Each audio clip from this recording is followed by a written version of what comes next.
ഇപ്പോൾ കുറച്ച് ദിവസമായിട്ട് എന്നോട് എല്ലാവരും ചോദിക്കുന്ന ചോദ്യങ്ങൾ ഇതൊക്കെയാണ്. അല്ല, എന്തായി എൻ്റെ ബിസിനസ്സൊക്കെ? വീഡിയോസ് ഒന്നും പിന്നെ ഇടുന്നത് കണ്ടില്ലല്ലോ. അത് ഡ്രോപ്പ് ചെയ്തോ? റിസൈൻ ഇട്ടൊക്കെ വെറുതെ ആയോ? Here's the answers. First of all, ഞാൻ റിസൈൻ ഇട്ടത് ഈ ബിസിനസ് തുടങ്ങാൻ വേണ്ടിയിട്ടൊന്നുമല്ല. വേണമെങ്കിൽ കംഫർട്ട് സോണിൽ നിന്ന് പുറത്തേക്ക് വരാനാണെന്ന് വിചാരിച്ചോ. വേറെയും കുറച്ച് ഉദ്ദേശങ്ങളുണ്ട്. പിന്നെ ഞാൻ നേരത്തെ തുടങ്ങി വെച്ചിരുന്ന സീരീസ് കണ്ടിന്യൂ ചെയ്യാത്തതിൻ്റെ ഉദ്ദേശം എന്താണെന്ന് വെച്ചാൽ, ഈ സീരീസ് ഇങ്ങനെ കണ്ടിന്യൂ ചെയ്യുമ്പോൾ എന്തെങ്കിലും ബോറുണ്ടോ എനിക്കറിയില്ല. പക്ഷേ എനിക്കിതിങ്ങനെ വീഡിയോ എടുക്കുമ്പോൾ എന്തെങ്കിലുമൊക്കെ ചെയ്യണം എന്നുള്ളൊരു ബോധോദയം വരുന്നുണ്ട്. എന്തോ അങ്ങനെ തോന്നി. പിന്നെ എനിക്ക് ഇന്നത്തിൻ്റെ മൊത്തത്തിലൊന്ന് ശരിയാക്കണം എന്നുണ്ട്. അത് നോട്ടീസ് പീരീഡ് കഴിഞ്ഞതിൻ്റെ മുന്നേ തന്നെ എൻ്റെ ഒരു ഫ്രണ്ട് പറഞ്ഞേ, നമ്മുടെ റൂമൊക്കെ മെസ്സായിട്ട് കിടക്കുകയാണെന്നുണ്ടെങ്കിൽ നമ്മൾ ചെയ്യുന്ന കാര്യങ്ങൾ മൊത്തം മെസ്സായി പോകുന്നു.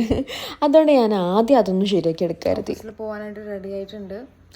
എന്തോ ഇനിയൊരു 3-4 ദിവസം കൂടെ ഒക്കെ ഉള്ളല്ലോ ഓഫീസ്. അത് ആലോചിക്കുമ്പോൾ ചെറിയൊരു വിഷമല്ലാതില്ല.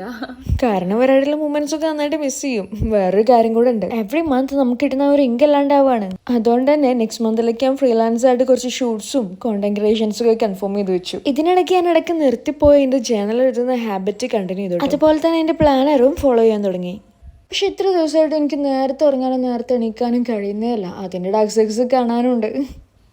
ഇനി എൻ്റെ ബിസിനസ്സിൻ്റെ കാര്യത്തിലേക്ക് വരികയാണെന്നുണ്ടെങ്കിൽ പേരും ലോഗോ ഡിസൈൻസൊക്കെ റെഡിയായി. പക്ഷെ റിവീൽ ചെയ്യാനായിട്ടില്ല, ഒരു ടൈം ആയിട്ടില്ല. എനിക്ക് ഫീൽഡിനെ കുറിച്ചിട്ട് കുറച്ചുകൂടെ അറിയാനുണ്ട്. എന്നാലും പെട്ടെന്ന് തന്നെ സ്റ്റാർട്ട് ചെയ്യുന്നതായിരിക്കും. Anyway, thank you so much. കാരണം ഫസ്റ്റ് വീഡിയോ പോസ്റ്റ് ചെയ്തപ്പോൾ തന്നെ എനിക്ക് കുറേ നല്ല റെസ്പോൺസ് കിട്ടിയത്. Keep supporting.